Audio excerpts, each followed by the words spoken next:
Bugün çox maraqlı və çox vacib bir mövzudan danışacağıq.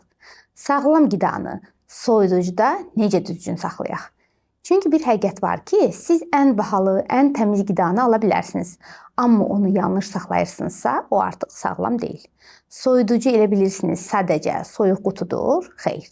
Soyuducu qidanın ömrünü uzadan və ya məhv edən səssiz hakimdir.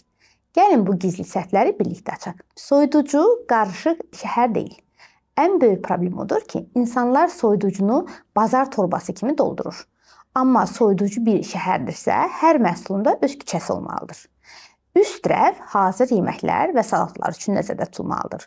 Orta rəf süd, qatıq pendir, alt rəf çiy ət, balıq, çəkməcələr tərəvəz və meyvə, qapı hissəsi isə soslar və içkilər üçün. Əgər çiy toyuq yuxarıdadırsa, o damcılar aşağı düşür və siz görünmədən bütün dolabı çirkləndirirsiniz. Bu elə bil xəstəxanada steril otağın üzərinə mikrob dökmək kimidir. Qapı hissəsi ən isti zonadır və çox insan yumurtanı qapıda saxlayır. Amma soyuducunun qapısı hər açılıb bağlananda temperaturu dəyişir və bu zona sabit deyil. Yumurtanı orada saxlamaq düzgün deyil. Südü orada saxlamaq isə heç düzgün deyil. Qapıda yalnız ketçup, xardal və içkilər üçün nəzərdə tutulmalıdır. Pomidor, banan, avokado soyuducuda öz dadını itirir. Bəzi meyvələr soyuducuda sanki depressiya düşürlər. Pomidoru soyuducuya qoyanda dadı azalır, teksturası pozulur, qoxusu azalır və bu elə bil çiçəyi buzun içinə qoymaq kimidir. Pomidor otaq temperaturunda saxlanmalıdır. İsti yeməyi soyuducuya qoymaq bakteriya bombası hesab olunur. Çox yayılmış səhv odur ki, bişiriləndən sonra isti-isti soyuducuya qoyurlar.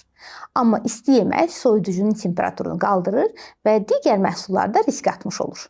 Bakteriyaların çox olması üçün xüsusi bir şərait yaradır.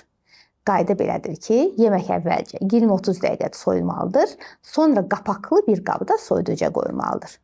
Qida əgər açıq qalırsa, soyuducu mikrob paylaşır. Soyuducu steril deyil. Əgər yeməklər açıqdadırsa, qoxular qarışır, bakteriyalar yayılır və məhsul tez xarab olur. Hər şey qapaqlı, paketli saxlanmalıdır. Soyuducunu bir otel kimi düşünürsünüzsə, hər qonağının da öz otağı olmalıdır. Ən vacib qayda odur ki, soyuducunu təmizləmirsiniz. Soyuducuda hər həftə bir dəfə rəfləri silmək, köhnə məhsulları atmaq, temperaturu yoxlamaq lazımdır. İdeal temperatur müsbət 4 dərəcədir. Bu, sağlamlığınızın görünməyən qalxanıdır. Özünüzdən müğayət olun və bu videonu daha çox xanıma çatması üçün paylaşmağı və bəyənməyi unutmayın. Sağ olun.